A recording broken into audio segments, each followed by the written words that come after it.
I'm Kellie-Jay Keen and I'm a women's rights campaigner. So I'm just trying to connect my microphone. What I always hope for with these events, right, I'm going to go live, is that women can actually speak. I want them to understand testosterone. Detransitioners. Would you like to speak? And then you. We have had violence and we've had really nasty protests. We've had intimidation. I don't think I anticipated mostly men to get away with such incredible intimidation and threatening behaviour towards women with no consequences. It's just really crazy. It's like something out of a horrible dystopian novel. In the US, your children are definitely being indoctrinated if they're in state schools, without a shadow of a doubt. And you probably have no idea what it is they're being taught. The biggest thing for me is how unsafe women are in this country when they want to speak. I've talked to lots of women throughout this whole tour on all different sides of the debate, and I think it's extraordinary in a country that claims to have free speech that you have no right to be heard. And I think it's really, really frightening for American women. It's just very chilling that a woman doesn't have the right in the US to basically say a woman is an adult human female. It's permitted for her to be intimidated, lose her job, be screamed at, shouted at, and basically not taken very seriously. And I think it's really, really frightening. But most women, if they speak, they feel just empowered, which is a word that gets used a lot, and actually I don't even like it that much. But it is completely fitting that these women have been desperate to say these things and then they get to say them. I'm stood in the craziness and I look at, and there's somebody speaking to camera with their voice shaking and their speech is in their hands, and they're struggling to read because their hands are shaking so much. And I'm quite overwhelmed by how moving it is and what a difference that makes to that person's life, that even through fear, they manage to tell their story. I want women to talk in the street. I want them to be able to talk in the street and say things that they are desperate to speak out loud. I think there's a danger of often thinking that more people know about it than they do. And what's overwhelming is there is no political side that's willing to really stick up for women. We are a constituency all of our own. I think I speak to women. I don't speak for women, I speak to women, and hopefully embolden women to speak for themselves. I don't get to pick whether or not I'm the right person. That's up to other people. But if I just keep doing what I'm doing and I do it sincerely, then I think that transmits. I just know I'm right.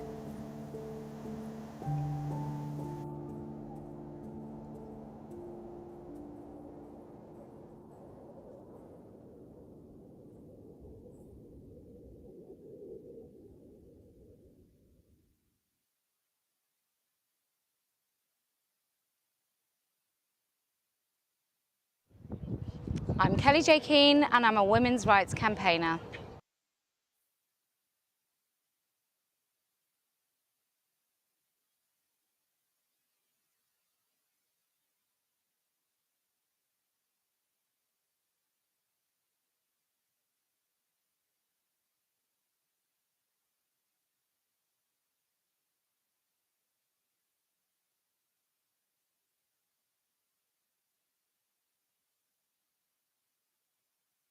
Pigs in space. Hi, good afternoon. How the devil are you?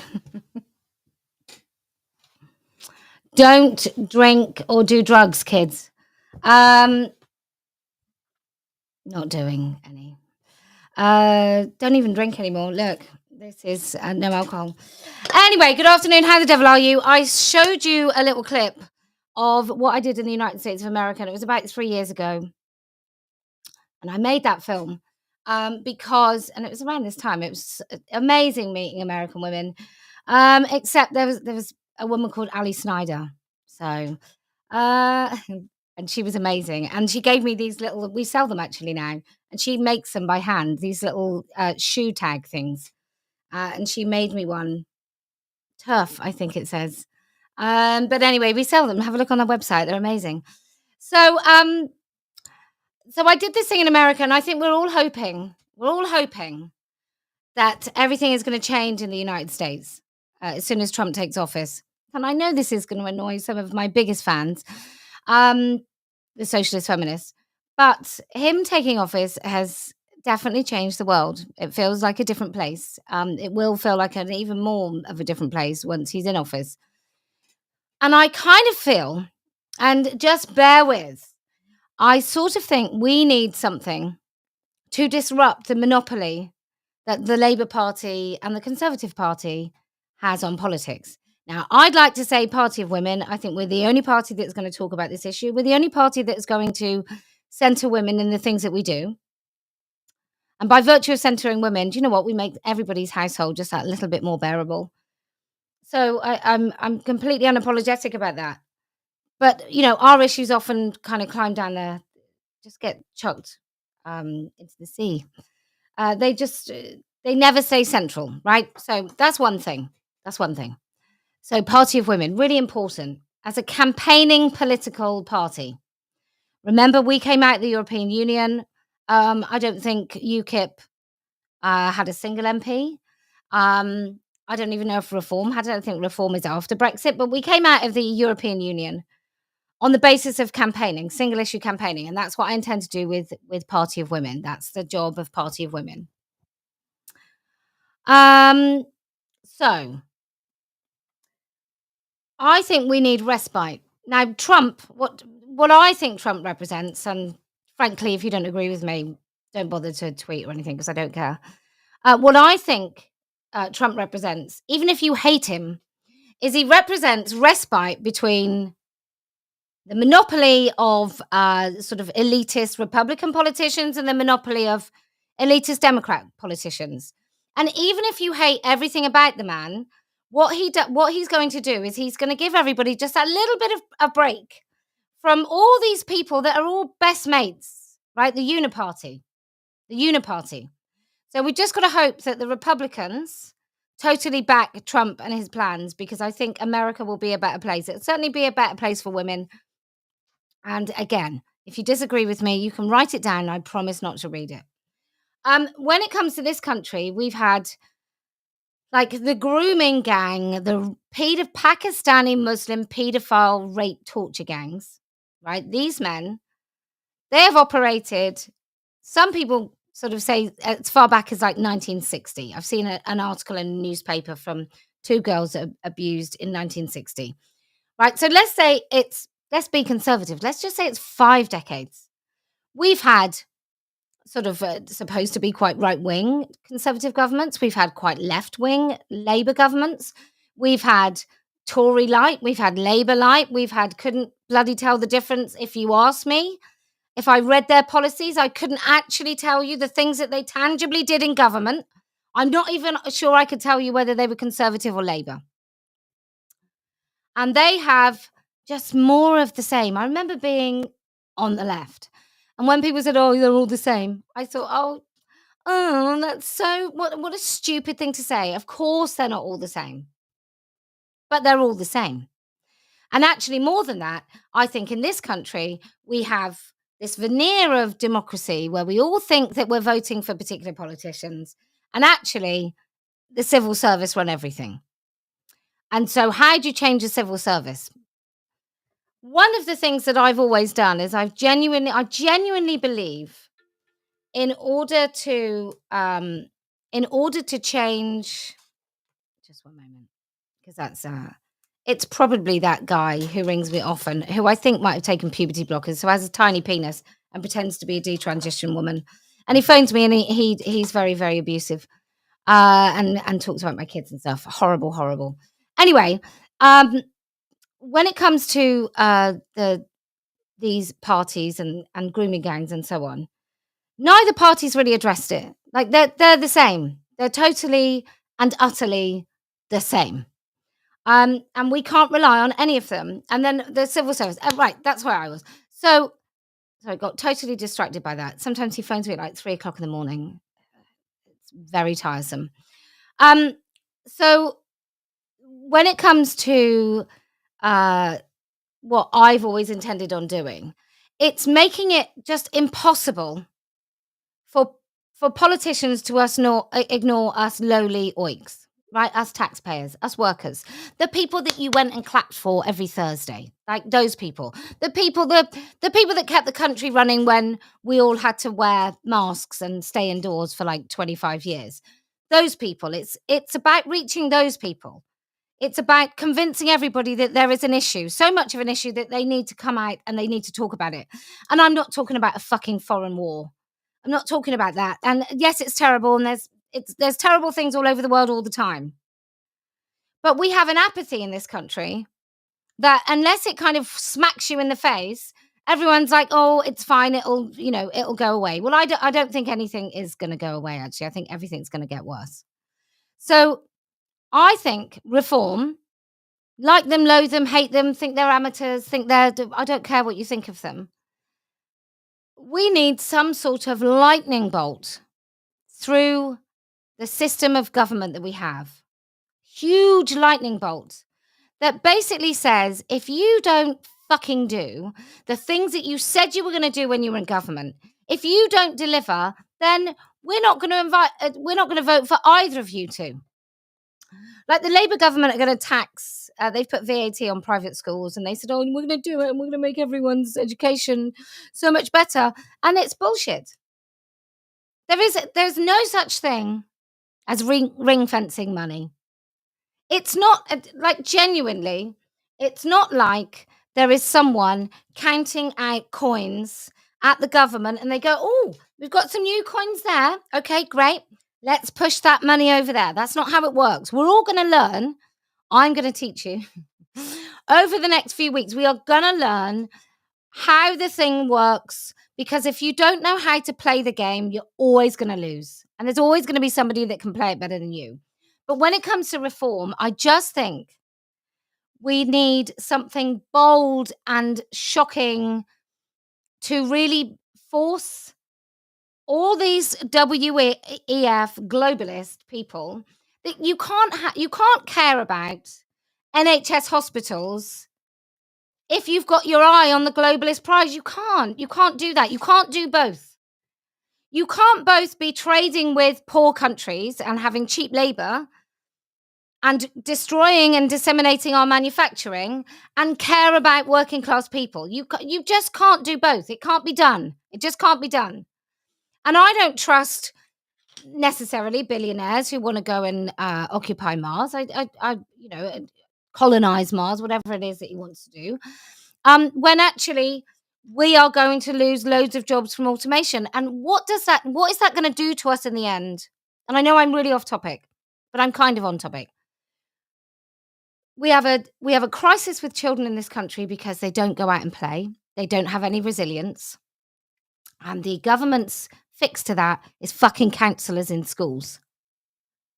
Like, why wouldn't you think, oh, I don't know, 40 years ago, we didn't need counsellors in school. 40 years ago, kids were wearing uniform and nobody was going to say, oh, I'm non-binary. Like all that time ago. So something really, really massive, shocking has got to happen. So that's what I'm always about. I personally think if we can convince enough people that this particular lie, this lie that women can have penises, this lie that you can sterilize children, that it's a good thing to do, all those lies. But the fundamental lie that if you can say born in the wrong body with a straight face, and you can be forced to say that through threat of criminal punishment or debanking or any of those things, if you can be forced to go along with these lies, then we are really, really in a terribly bad place as a country. And America, hopefully, you're going to lead the way and show us how to exit such demented lies. But American women, you need to bear this in mind. That sometimes someone will offer you a solution and it's 80%. And then everyone just relaxes and goes home. And I don't think we should be doing that. I think it's really careful. Really careful, be cautious that there are going to be, at the end of the day, I think men do care about women. I read something by a journalist where she was like, "Oh, fathers, and if it wasn't their property, they didn't care or something," as if that's how fathers view daughters. That is not how most men see their daughters. They don't see them as an extension. They don't own them. They care about them because they're their daughters. Um. Anyway, so I just I just think we have to be very, very careful. We have to take all this right until the end, through the finish line. That's what we need. Look, today. Oh, it's not here. Oh, it is. I think. Oh, look, I think this is the American store. We can get my hoodie. How nice is that? If you want it, it's nice, isn't it? And this is the English store. If you want it, these are organic Portuguese. So that's really just what I wanted to say. Come to Oldham. Let me show you the amazing. Let me just put America back up again. Let me show you the amazing places we are going to visit. So this Saturday, it's Oldham, right? We are going to Oldham. There are many stories that need telling in that country. And by God, we are going to tell them. Everything we do requires a little bit of that. So we don't ask you just to chuck us donations. We're always happy for those, to be quite honest. But we don't ask you to chuck us donations. We would like you to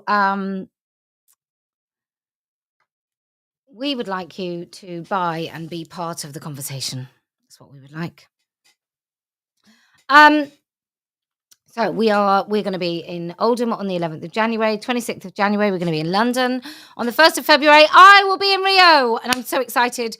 8th of February, we have Nottingham. That is our 3-year anniversary since we became Let Women Speak. 23rd of February, we're in London. 8th of March, there is a whole weekend in Aberdeen. Like, seriously, it's going to be amazing. The women up there are incredible. 30th of March, London. 27th of April, London. And London. You can always find me on the last day, the last Sunday of the month, at Reformers Tree. And then we walk down to Speaker's Corner to take back some space from those men arguing about God often. Crazy little men that we feel we need to take the space back off. So anyway, I'll put mine back up. There's the ivory hoodie that's in the UK store. So Oldham, I think it's going to be really interesting. It's the first place we've gone where we are compelled by women's stories alone. Often we do it because our locals want to arrange something, so that's always pretty good.